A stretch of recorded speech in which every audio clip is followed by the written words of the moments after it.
everyone. My name is Joyce Porcojelas, and today we will going to present to you a panel discussion. And for today's activity, I am going to act as an instructor. And an instructor, it is my role to plan and organize the whole event to make sure the panel discussion is a success. Part of my task is to assign specific rules to each member. The rule of moderator is to keep the discussion on theme and encourage the interaction among the members. The panelists give their views about the topics and the theme. Lastly, the audience can give views and questions to seek clarification of the themes or the topic. Let us now proceed to the panel discussion. May I call on our moderator, Mr. Morales? My name is Robsty Morales. I'm your moderator for this panel discussion. We will have a lively exchange of views on the Article 17 Principle, Article 18 Accomplice, and Article 19 Accessories of the Revised Penal Code.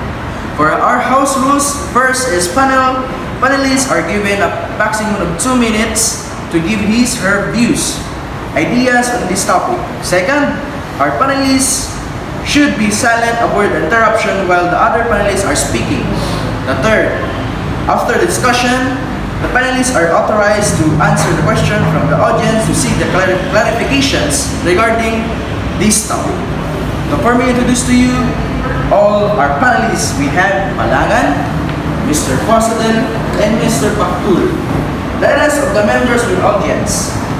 First, give his views on Article 17 of the Revised Penal Code, the principles. We have Mr. Posadel. Principle of the Revised Penal Code. Principal ay sila yung taong main subject or palagi si isang krimen, or sila mismo yung sangkot sa paggawa ng isang krimen. To identify the principle of the crime, we have 3 types of principle. First, principle by direct participation. Those who take a direct part of execution of the act. Halimbawa, ni-rape ni Paktol si Rosa. Habang binabantayan ni Yamit ang kwarto kung saan naganap ang paghahasa kay Rosa, in this scenario, si Paktol ay may direct contact sa paghahasa kay Rosa. It called principle by direct participation. And second, we have principle by incident, endorsement, or induction. Those who directly force or endorse others to commit it. Kapag daw pinilit mo ang isang tao na gawin ang isang bagay, halimbawa, inutos ni Paktol kayamit nag-asain si Rosa. In this scenario, ito ay pasok sa tinawag na principle by endorsement or induction. And the last one, or third, we have principle by indispensable corporations. Those who cooperate in the commission of the offense by another act without which it would not have been accomplished.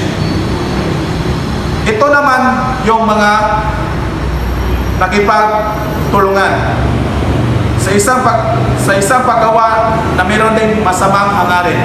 Halimbawa, habang ibubuka ni Yamit ang 2 hita ni Rosa, ay ginahasa naman ito ni Paktol. In this scenario, ang pagtulong ni Yamit sa pagbuka ng hita ni Rosa ay pasok na tinawag na principle of indispensable cooperation. Thank you, Mr. Posadel. Your views or explanation regarding the Article 17, which is the principle. Next, we have Mr. Palangan to give his views on the Article 18 of the Revised Penal Code, the Accomplice. So, good morning once again. Thank you, Mr. Morales. The accomplice of the Article 18 of the Revised Penal Code. So, the accomplice are those persons who not being included in the Article 17. And those who cooperate in the execution of the offense by the previous or simultaneous acts. An explanation for that. So kapag sinabi nating accomplice, sila yung or pag ito yung mga bagay na nakapagbigay or sumuporta or naging kasabwat sa ginawang paglabag sa batas ng individual o tao. So, kapag sinabi natin, ngunit masasabi rin din natin may dalawang uri ito. Yung una, yung kasabwat na may alam sa plano, sa pagsisimula pa lang ng plano, at pagkatapos itong gawin. At yung pangalawa ay yung kasabwat na walang alam pero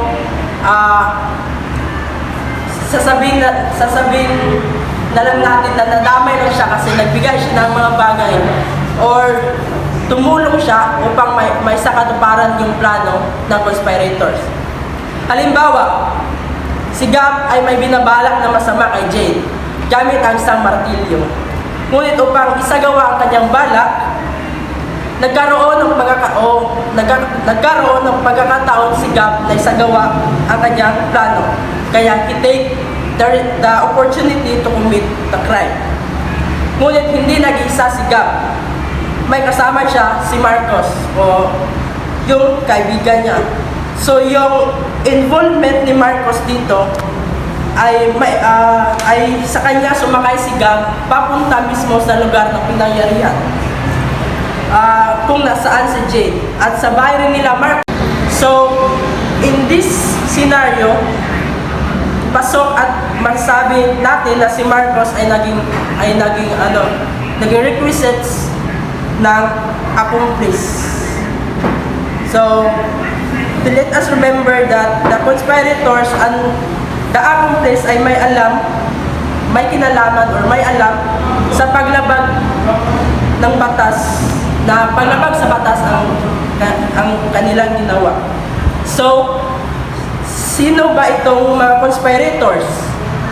Ang conspirators ay yung mga tao na may pinaplanong gawin na paglabag or pag-abuso sa kanilang karapatan bilang isang individual or may plano na gumawa ng masama. Samantalang si accomplice naman ay yung mga tao na naging sangkot sa ginawa ng conspirators. Okay, thank you Mr. Palangan of your views explanation about the Article 17 which is the accomplice. That was a good point. Next we have Mr. Paktul to give his views in Article 19 of the revised penal code, the accessories. Accessories of the Article 19 of the revised penal code. There are those who having knowledge of the commission of the crime and without having participated therein, either as principals or accomplices, take part subsequent to its commission. So, if we say accessories of the crime, it means na hindi siya sangkot sa kahit anong ginagawa ng mga principal conspirator at ng accomplice. Hindi rin siya nakitulong or nakikooperate man lang during the commission of the crime. Pero alam nyo, ang mga accessories of the crime ay ang mga taong may knowledge about the commission of the crime. Ang kaibahan naman ito is nakipag-cooperate na siya after, tandaan nyo, after the commission of the crime. So ibig sabihin, tapos na ang krimen bago pumasok ang storya ni accessories. Thank you Mr. Paktul of your views or explanation regarding the Article 19 which is the accomplice. Short but on point. So there you have it, everyone. Each of the panelists give their views on their assigned topic and their hand points on what they are saying. Next, let's proceed to the question of the audience. While I'm listening on the different views or explanation about its topic, it's give me a lot of information regarding this topic. About Article 17, the principal article 18, the accomplice, and the last one is the Article 19, right? Which is the accessories, but why is this principal accomplice accessories distinction important? Yamit, for that question, I am going to answer that. A principal to a crime gets the full penalty. The accomplice gets the penalty 1 degree lower than the principal, and the accessory 1 degree lower than the accomplice, or 2 degrees lower than the principal. Okay, there are more questions. I have a question for you, Kulangan, regarding on your topic, accomplice of the crime. Based on my understanding, the accomplice is liable for all criminal actions the principal commits during the commission of the target crime. If the principal shoots and kills a guard, then the accomplice is liable for murder as well. But can you give me one more example so that I could better understand it? And what is a conspirator? That's right, Masikampo. But if naguguluhan ka pa, I will give you an example for that. This is the scenario. Alam ni John ang pinaplanong pagnanakaw ni Jade sa isang bangko. Lumapit sa kanya si Jade upang hiramin ang motor niya upang mabilis itong makapunta sa bangko kung saan ito magnanakaw. Pinahiram ni John ang kanyang motor kay Jade. In this scenario, si John ay matatawag natin na accomplice of the crime dahil may nalalaman siya sa plano ni Jade at nag-agree siya sa paghiram nito ng kanyang motor. Kahit alam niya na masama ang gagawin nito. We all have to remember that the conspirators is the person who authored the commission of the crime, while the accomplice is the person who agreed to the situation made by the conspirators, and they are part of the plans of the conspirators. Okay, there are more questions. Okay, you may now ask your question. May I ask Mr. Paktul regarding this topic? Mr. Paktul, give your view a while ago, and I am impressed. But how can we identify if the person is an accessory to the crime? Is there a way so that we can identify it directly? Wonderful question. To identify a person, if she is an accessory of the crime, is we have 3 ways. Unang-una, by profiting themselves or assisting the offender through profit by the effect of the crime. Ito yung mga benefits sa ginawa ng perpetrator matapos nitong gawin ang krimen. Pangalawa, by concealing or destroying the body of the crime or the effects of instruments thereof in order to prevent its discovery. Ang pagtatago o pagsisira daw sa mga ebidensya upang wala nang makaalam o makadiscover dito. Pangatlo, by harboring, concealing, or assisting in the escape of the principal of the crime provided accessory acts with the abuse of these public functions or whenever the author of the crime is guilty.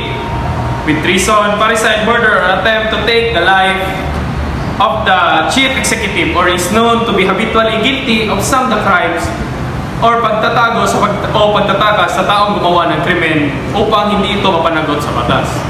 Thank you for that answer. I really wish we had time to explore more in discussion, but we don't have enough time. Nonetheless, what an exciting exchange of views. I really hope that our viewers were able to get great ideas. Thank you for listening. We really do appreciate your interest in very important topics. Okay, that's it everyone. You all heard the views of the panelists for their given topics. I just want to add something. So ano nga ba ito? Ayon sa Article 20 of the Revised Penal Code na mayroong daw taong hindi criminally liable for the accessory of the crime. So, sino-sino ang mga ito? Sino-sino ang mga taong hindi or exempted sa exempted dito sa accessory of a crime? So, ito yung spons, descendants, ascendants, legitimate, natural or adopted brother and sister, and the relative of affirmative within the same degree stated with paragraph 1 of this article. So, why are they exempted? Bakit nga ba sila exempted in this article? It is because they are motivated for their natural for the offender. At ito ay dahil gusto lang naman nilang protektahan ang pangalan ng isang pamilya na sangkot ang kamag-anak nila sa krimen. Halimbawa, pinatakas ni A ang ama niyang si B na nakapatay. Itinago naman ni A ang baril na ginamit ni B na tatay niya sa pagpatay niya sa kanilang kapitbahay. Kahit saan mo tignang ang gulot, hindi magiging liable si A sa pagiging accessory of the crime na ginawa ng kanyang ama dahil ito ay papasok lamang sa exempting circumstances ng Article 20 na sinasabi ko kanina. Pero kailan naman hindi exempted ang isang relative sa pagiging accessory of the crime? So if they're exempted, meron din namang way na hindi magiging exempted sila. Sila ay hindi magiging exempted sa pagiging accessory of the crime kapag ang dahilan ay pagkonceal nila sa kanilang relatives at ang kanilang pinagkikitaan o pinagpeperahan. So that's it, everyone. Thank you for watching our panel discussion. Thank you and good day.